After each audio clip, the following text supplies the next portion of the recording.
असंग जन्म तन मरत्या होगे जीवित क्यों ना मरे रे। दवा दस मध्य महल मठ बोरे बहुर न दे धरे रे। ओए होए, कहते हैं असंग जन्म हो गए तो आपने मर्तों को अब जीवित मर के देख एक बार। अब जीवित कैसे मरना है? एक तो ऐसे मरना है कि हमने संसार की रीस नहीं करनी।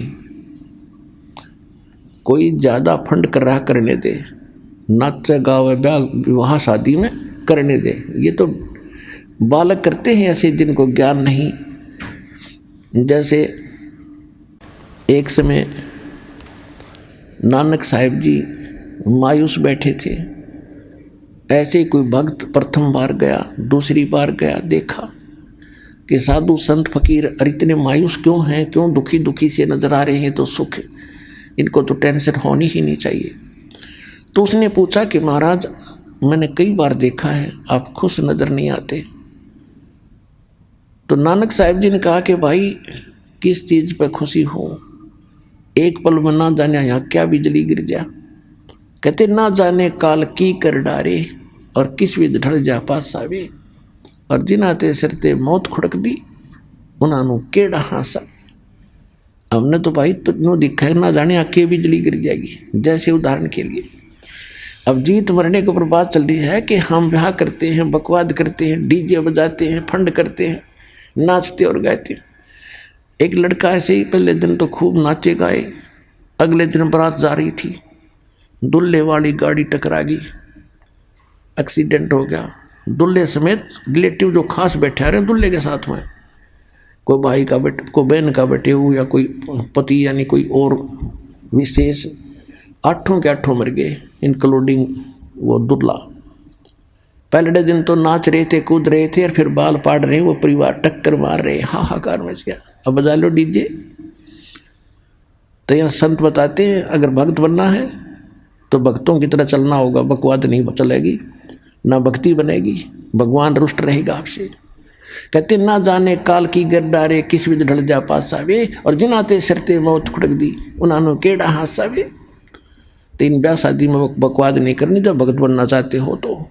और सिंपल ब्याह करना, कति सिंपल।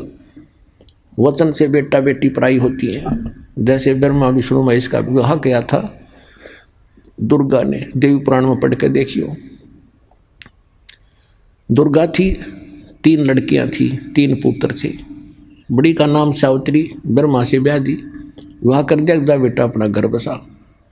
दूसरी का नाम लक्ष्मी था, विष्णु जी से ब्याह दी कि तेरी पत्नी तू इसका पति जाओ, विवाह अपना घर बसाओ।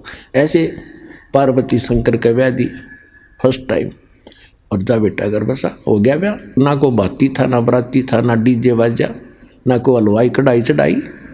तो भाई ब्याह करना ढंग से करो, कुछ रीस हुआ भी कर लो, ये बाद में शिव जी की बरात का डर फंड करें ना शिव जी ना कुछ, और यहाँ अब भी फंड करेंगे। तो इस तरह की जो बकवादे हैं ये बिना ज्ञान के हम करते रहे, ये त्यागनी पड़ेगी। तो इस प्रकार हमने अपने इन सभी परंपराओं को कम करके और सिंपल वे से विवाह करेंगे, तो इससे हमारा 80% वजन टेंशन घटेगी। हम बेटी को दुश्मन मान बैठे इन परंपराओं के को बढ़ा के।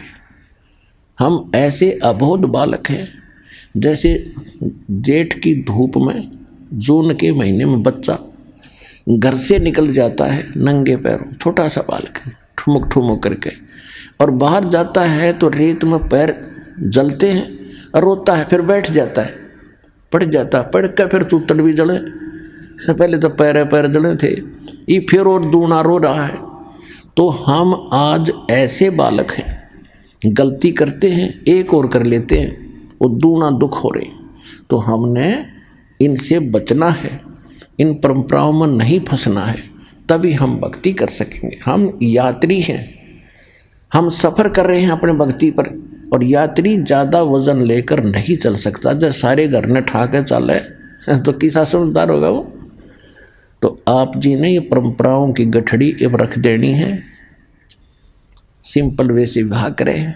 ठीक है, जैसा आपको गुजारा दिया है, मकान बना लो, लेकिन उससे काम नहीं लगे रहे, ना एक और बना लूँ, एक प्लाट और ले लूँ और कल मृत्यु हो जाएगी, फिर उस प्लाट में कुत्ता बन के बैठेगा पूछते साफ करके। तो यह अकल साथ रखियो भगवान।